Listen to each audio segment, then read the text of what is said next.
सूरज डूब रहा था और चंद्रनगर के घने जंगलों में सन्नाटा पसर गया था। गांव के किनारे पर बने प्राचीन शिव मंदिर की घंटियां हवा में हल्के हल्के बज रही थीं। ये मंदिर सदियों पुराना था और लोग कहते थे कि इसमें एक ऐसी शक्ति बसती है जो रात के अंधेरे में जाग उठती है। गांव वाले इस मंदिर के पास रात को जाने से डरते थे क्योंकि वहीं से अजीब रोशनी और फुसफुसाहट की आवाजें आती थीं। कहानी शुरू होती है अर्जुन से, एक युवा और निडर तलवारबाज जो चंद्रनगर का रक्षक था। अर्जुन के पिता रघुवीर कभी इस गांव के सबसे बड़े योद्धा थे। लेकिन एक रात मंदिर में कुछ रहस्यमय हुआ और वो गायब हो गए। तब से अर्जुन ने ठान रखा था कि वो अपने पिता के गायब होने का सच उजागर करेगा। एक शाम गांव का प्रधान हरिया हाफता हुआ अर्जुन के घर पहुंचा। अरे प्रधान जी, इतनी हड़बड़ी में क्या बात है और आप इतना दौड़ते हुए क्यों आ रहे हैं? अरे अर्जुन, बहुत बड़ी मुसीबत हो गई है। अब तो भाई तुमसे ही आशा है।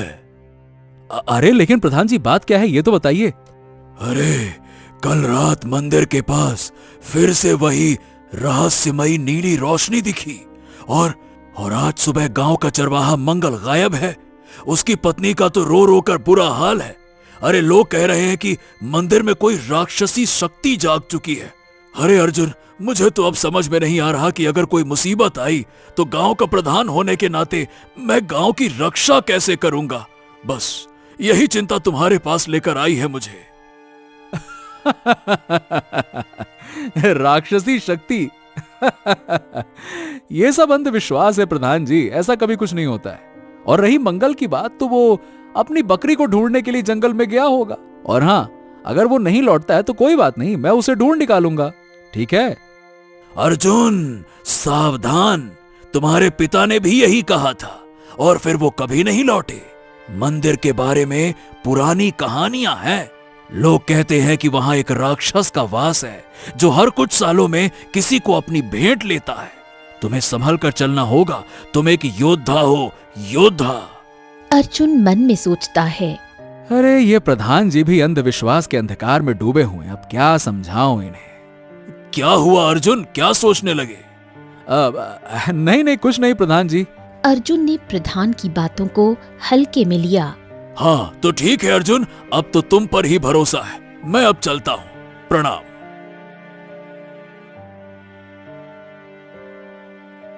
हरिया के जाते ही अर्जुन सोचने लगा, मुझे लग रहा है कि कुछ तो बात होगी। प्रधान जी ऐसे ही मेरी मदद मांगने नहीं आते। मुझे इसके बारे में विद्या से बात करना होगा। अर्जुन के मन में एक बेचैनी थी। उस रात वो अपनी सबसे भरोसेमंद दोस्त विद्या से मिलने गया। विद्या एक ज्योतिषी थी जो पुरानी किताबों और जादुई तंत्रों की जानकार थी। इतने रात में वैसे तो जाना सही नहीं होगा, लेकिन क्या करें, गांव का सवाल है तो कोई बात नहीं, मुझे जाना ही होगा। इतना बोलकर अर्जुन विद्या के घर की तरफ निकल गया। कुछ देर बाद अर्जुन विद्या के घर पहुंच जाता है। अरे अर्जुन, इतनी रात तुम यहाँ, सब ठीक तो है? नहीं विद्या, दरअसल बात यह है कि कल गांव के प्रधान मेरे पास गांव के मंदिर के बारे में कुछ बातें करने के लिए आए थे, जो कि विश्वसनीय तो नहीं है। इसीलिए तो मैं तुम्हारे पास आया हूं, तुम मेरी मदद करो। क्या गांव में कोई बाधा आने वाली है क्या? तुम्हें मंदिर के बारे में क्या पता है? मतलब मैंने सुना है कि वहां कोई श्राप है, ऐसा है क्या?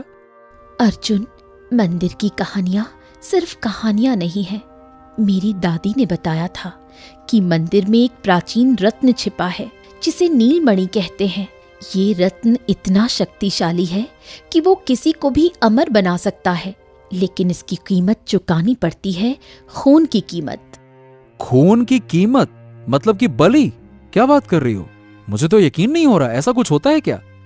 तुम्हें विश्वास करना ही होगा। और हाँ, ये कोई साधारण बलि नहीं। नीलमणि की शक्ति को जगाने के लिए एक योद्धा के खून की जरूरत होती है। तुम्हारे पिता शायद इसी रहस्य के पीछे गए थे और आज तक लौट कर नहीं आए हैं। अर्जुन का मन बेचैन हो उठा। उसने फैसला किया कि वो मंदिर की सच्चाई का पता लगाएगा। तो मैं इस रहस्यमय मंदिर के बारे में जान के ही रहूंगा विद्या। इसके लिए मुझे कुछ भी करना पड़े तो करूंगा। चलो, तुम्हारा बहुत बहुत धन्यवाद विद्या। अब मैं चलता हूं। रुको अर्जुन, मुझे कुछ देना है जो तुम्हारी मदद करेगी। और हाँ, तुम अकेले मत जाना। क्या विद्या? ये लो ये तंत्र, ये तुम्हारी मदद करेगा।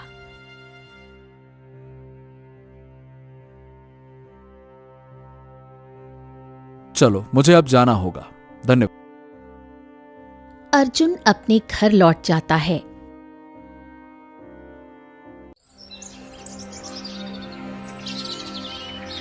अगली सुबह वो अपनी तलवार और एक छोटा सा तंत्र जो विद्या ने उसे दिया था लेकर मंदिर की ओर निकल पड़ा। विद्या ने उसे चेतावनी दी थी कि वो अकेले न जाए, लेकिन अर्जुन का गुस्सा और जिद उसे रोक नहीं पाए। आज तो मैं उस रहस्यमय मंदिर का रहस्य उजागर करके ही रहूंगा। कुछ समय बाद अर्जुन मंदिर के सामने आकर कहता है, बाप रे, ये मंदिर का प्रवेश द्वार तो बहुत ही पुराना और डरावना लग रहा है। हाँ, लेकिन कोई बात नहीं, मुझे इसके अंदर जाना ही होगा।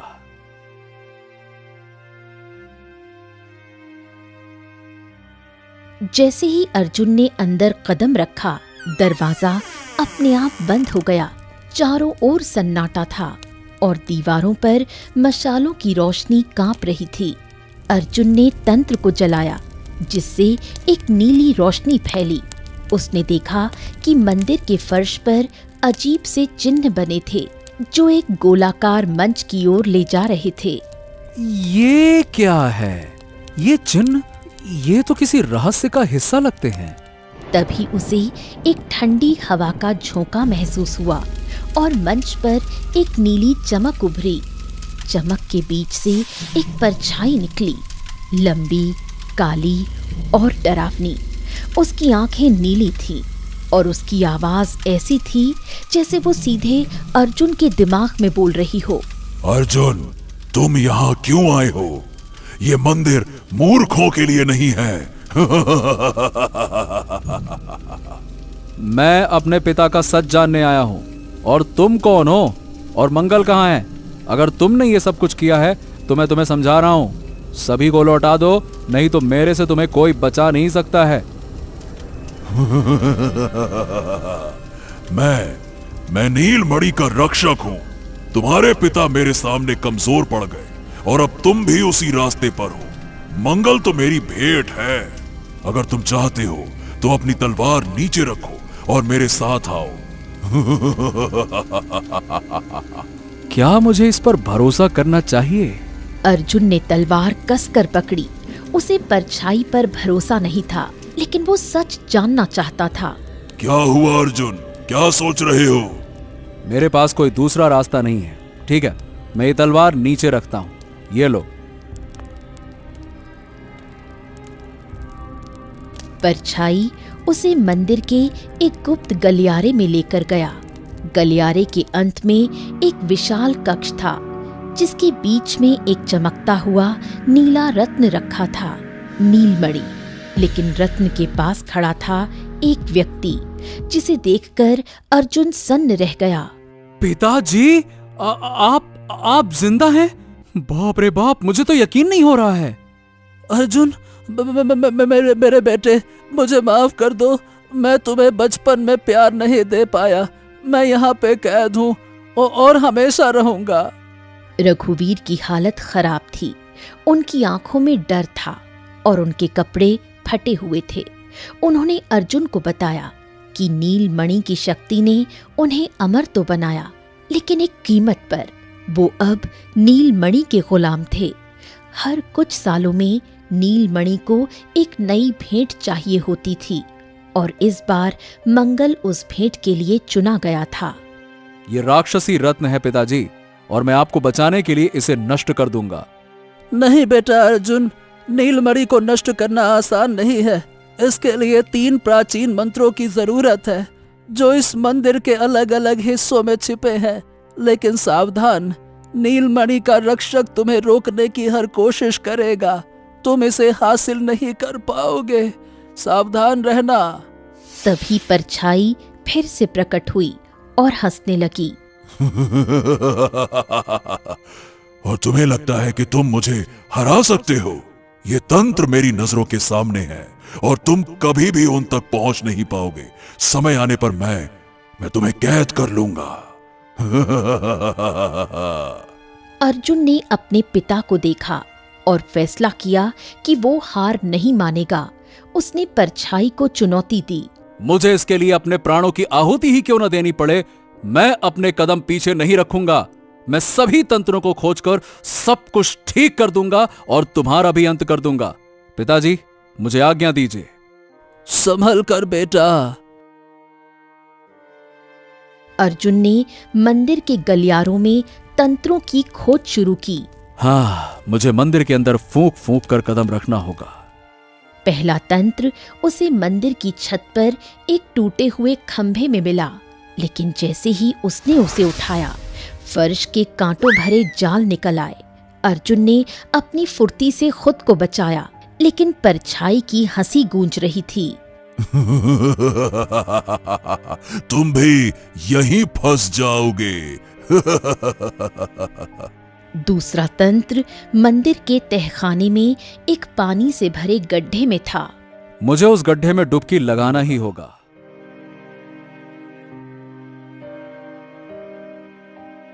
अर्जुन को पानी में गोता लगाना पड़ा, लेकिन पानी में एक अदृश्य शक्ति उसे नीचे खींच रही थी।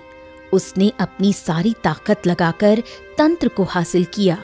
हाँ, मैंने 2 तंत्र तो हासिल कर लिया, लेकिन तीसरा तंत्र बहुत ही भयंकर हो सकता है। तीसरा तंत्र सबसे खतरनाक था। वो मंदिर की सबसे ऊंची मीनार पर था। मैंने पिताजी के बताए अनुसार सब कुछ किया। अब इस ऊंचे मीनार पर जाना होगा। ऊंची मीनार पर हवा इतनी तेज थी कि अर्जुन को बार बार गिरने का डर था। तीनों तंत्र मिलने के बाद अर्जुन वापस कक्ष में पहुंचा। तुम्हें ये तंत्र तो मिल गए, लेकिन तुम्हें इसका प्रयोग नहीं पता होगा। मुझे सब कुछ पता है धूर्त। उसने तंत्रों को नीलमणि के चारों ओर रखा और एक प्राचीन मंत्र पढ़ा जो विद्या ने उसे सिखाया था। नीलमणि चमकने लगा और परछाई चीखने लगी। नहीं नहीं नहीं नहीं नहीं, ये तुमने कैसे किया? नहीं नहीं नहीं नहीं नहीं। ये रहस्य, इसका रहस्य तुम्हें किसने बताया? मुझे पहले से पता था, बेवकूफ कहीं के। नीलमणि की रोशनी धीरे धीरे कम होने लगी और परछाई गायब हो गई। रघुवीर की हालत सुधरने लगी। मंगल भी कक्ष के कोने में बेहोश पड़ा मिला। अर्जुन ने अपने पिता और मंगल को मंदिर से बाहर निकाला। हाँ, अंत भला तो सब भला। हे योद्धा, तुम्हारा बहुत बहुत धन्यवाद। अगर तुम यहाँ नहीं आते तो मैं शायद कभी वापस अपने घर नहीं जा पाता। हाँ बेटा, मैंने तो उम्मीद ही छोड़ दी थी कि मैं कभी घर जा ही नहीं पाऊंगा। अब हमें गांव की ओर चलना चाहिए।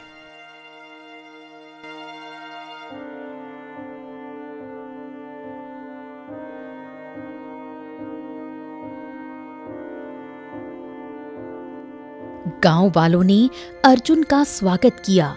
रघुवीर ने अपने बेटे से माफी मांगी। बेटा, मुझे माफ कर दो। लेकिन क्यों पिताजी, आप माफी क्यों मांग रहे हैं? बेटा, अगर उस मणि का लालच मैं नहीं करता तो मैं उस मंदिर में कभी कैद नहीं होता और मैं तुम्हारे बचपन को कभी खोता नहीं। रघुवीर ने बताया कि उन्होंने नीलमणि की शक्ति के लालच में गलती की थी। अर्जुन ने अपने पिता को माफ कर दिया और वादा किया कि वो चंद्रनगर को अब कभी खतरे में नहीं पड़ने देगा। हाँ पिताजी, चलिए।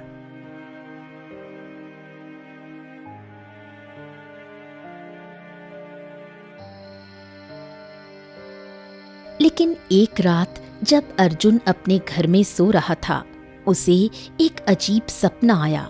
सपने में एक नई परछाई थी जो फुसफुसा रही थी। नीलमणि तो बस शुरुआत था, असली शक्ति अभी जंगल में छिपी है।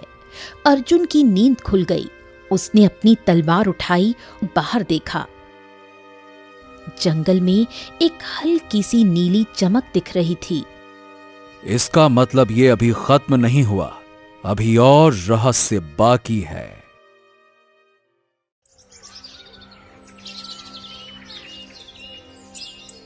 चंद्रनगर में शांति का आलम था, लेकिन ये शांति एक तूफान से पहले की खामोशी थी। अर्जुन ने जंगल में देखी नीली चमक को नजरअंदाज नहीं किया। उसे लग रहा था कि नीलमणि का रहस्य अभी पूरी तरह खत्म नहीं हुआ है।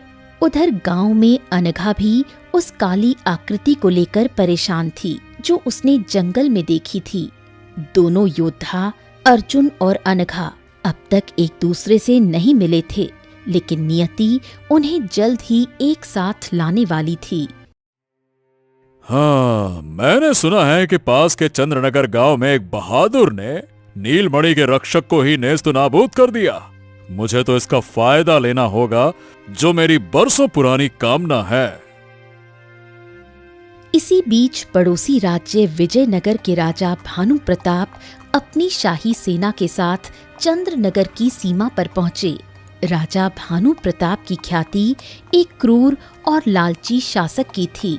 उन्हें एक प्राचीन ग्रंथ से पता चला था कि चंद्रनगर के मंदिर में नीलमणि की शक्ति अभी भी जंगल में कहीं छिपी है। वो इस रत्न को हासिल करने के लिए किसी भी हद तक जाने को तैयार थे। मैं चंद्रनगर के सीमा तक तो पहुंच गया, लेकिन मुझे गांव के मुखिया से पहले बात करनी होगी।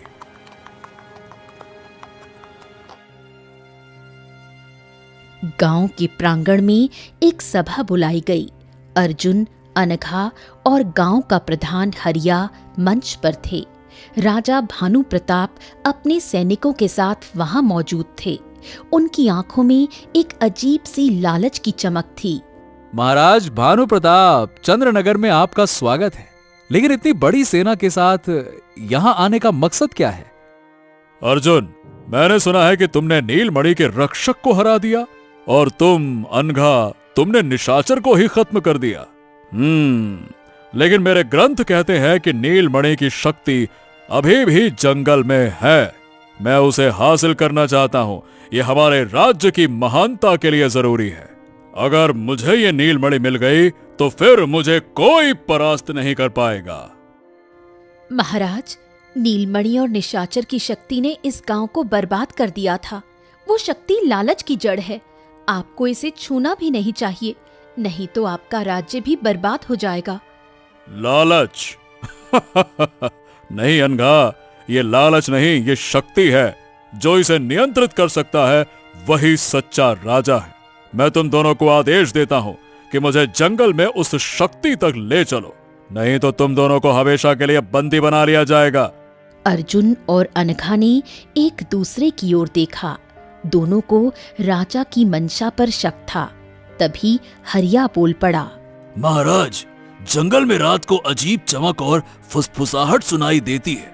हमारे लोग डरते हैं। अगर आप वहां जाना चाहते हैं तो अर्जुन और अनघा को अपनी जान जोखिम में डालनी पड़ेगी, और ये सही बात नहीं है कि आपकी भलाई के लिए किसी दूसरे को जोखिम में डाला जाए।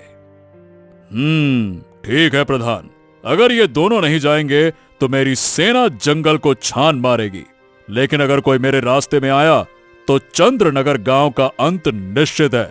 समझ गए?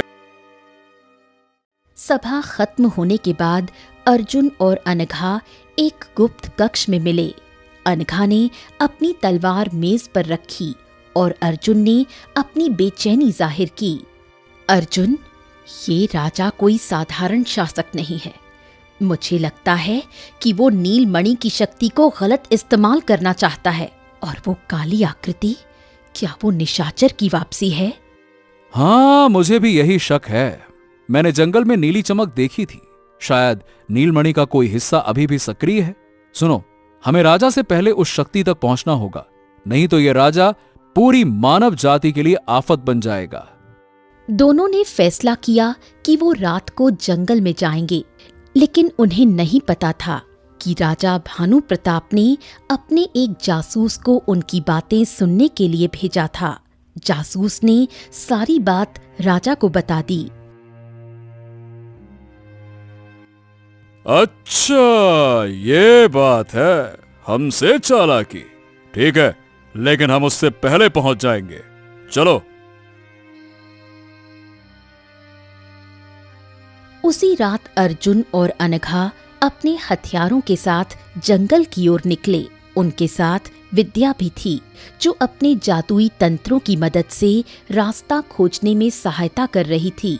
जंगल में सन्नाटा था, लेकिन पेड़ों की छाया डरावनी लग रही थी। तभी उन्हें एक नीली चमक दिखी, जो एक गुफा की ओर ले जा रही थी।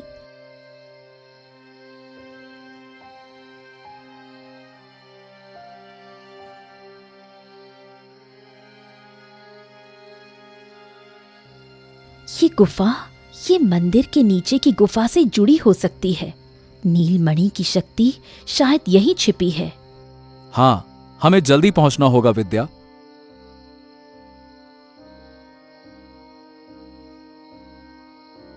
तीनों गुफा में घुसे। वहां दीवारों पर प्राचीन चिन्ह बने थे और बीच में एक छोटा सा मंच था, जिस पर एक टुकड़ा चमक रहा था, नीलमणि का एक हिस्सा।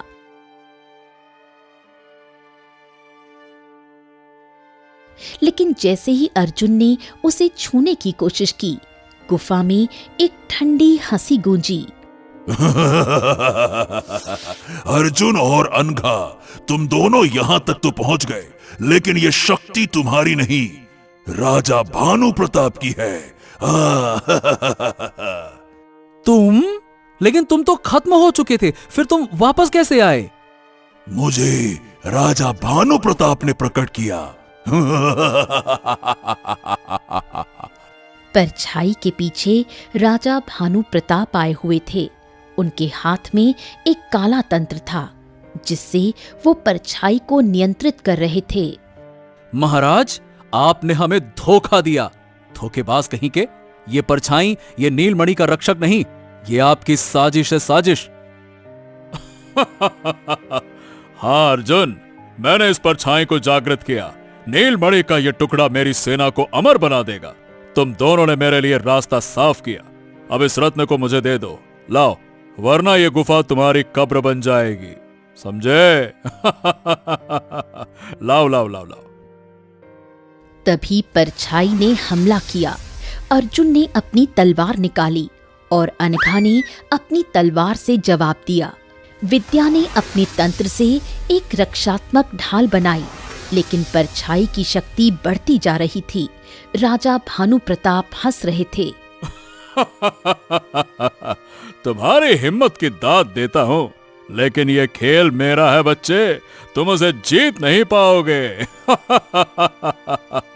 अचानक गुफा में एक नई आवाज गूंजी। ये रघुवीर की थी, जो अब पूरी तरह ठीक हो चुके थे। उनके साथ रमुआ, एक गरीब किसान भी था, जिसे अर्जुन ने पहले मदद की थी। रमुआ ने गुप्त रास्ते से गुफा तक का रास्ता ढूंढ लिया था। अर्जुन, अनघा, तुरंत इस तंत्र को नष्ट करो। ये परछाई को नियंत्रित कर रहा है। अगर ये तंत्र नष्ट हुआ तो राजा भानु प्रताप कुछ नहीं कर सकता। जल्दी करो। रमुआ ने हिम्मत दिखाई और राजा के हाथ से काला तंत्र छीनने की कोशिश की। राजा ने उसे धक्का दिया, लेकिन अनघा ने मौका देखकर तंत्र पर वार किया। तंत्र टूट गया और परछाई चीखते हुए गायब हो गई। नीलमणि का टुकड़ा चमकना बंद हो गया। नहीं नहीं नहीं नहीं नहीं नहीं नहीं नहीं नहीं। तुमने मेरी शक्ति छीन ली। मैं तुम्हें हमेशा के लिए कारावास में बंद कर दूंगा। अर्जुन ने राजा को पकड़ लिया। अनघा ने नीलमणि के टुकड़े को एक पवित्र अग्नि कुंड में डाल दिया, जो विद्या ने तैयार किया था। टुकड़ा जलकर राख हो गया। राजा भानु प्रताप को बंदी बना लिया गया। हाँ, अब सब कुछ समाप्त हो गया है, लेकिन अब राजा भानु प्रताप का क्या किया जाए? बेटा, इसका हल तो अब गांव की पंचायत ही करेगी। ले चलो इसको। हाँ बिल्कुल, चलिए इसको गांव ले चलते हैं। चलिए। गांव लौटने पर रमुआ, अर्जुन और अनघा को गांव वालों ने सम्मानित किया। अर्जुन और अनघा ने एक दूसरे को धन्यवाद किया। अनघा, तुम्हारी हिम्मत ने मुझे बहुत कुछ सिखाया। चंद्रनगर अब हम दोनों की जिम्मेदारी है। और तुम्हारी निडरता ने मुझे प्रेरित किया। सभी लोग प्रधान के घर पहुंचे और गांव के सभी लोग भी आ पहुंचे। अर्जुन और अनघा, तुम लोगों ने इस गांव की रक्षा के लिए अपने प्राण जोखिम में डाले, जो सच में एक योद्धा की निशानी है। और वाकई में तुम योद्धा हो। तुम्हारी सदा सदा ही जय हो। प्रधान जी, अब राजा भानु प्रताप का क्या किया जाए? मुझे लगता है कि एक बार राजा भानु प्रताप को हमें माफ कर देना चाहिए। हमें उनसे एक बार पूछना चाहिए, हो सकता है उन्हें अपनी गलती का एहसास हो। देखो, हमें माफ कर दो। मैंने अपनी शक्ति को बढ़ाने के लिए आप सभी को जोखिम में डालने की कोशिश की। मुझे प्रायश्चित करने का मौका दे दो। मैं वचन देता हूं कि मैं इस गांव पर कभी विपत्ति नहीं आने दूंगा। और अर्जुन और अनघा जैसे बहादुर योद्धा जिस गांव में हो, उन्हें तो डरने की कोई चिंता ही नहीं करनी चाहिए। मैं सबसे माफी मांगता हूं। हाँ ठीक है, मुझे लगता है कि राजा भानु प्रताप को एक मौका देना चाहिए। क्यों गांव वालों? हाँ हाँ, सही बात है। मुझे भी लगता है कि मौका मिलना चाहिए। हाँ ठीक है। सभी लोगों ने राजा भानु प्रताप को एक मौका दिया। सारे लोग बहुत खुश थे।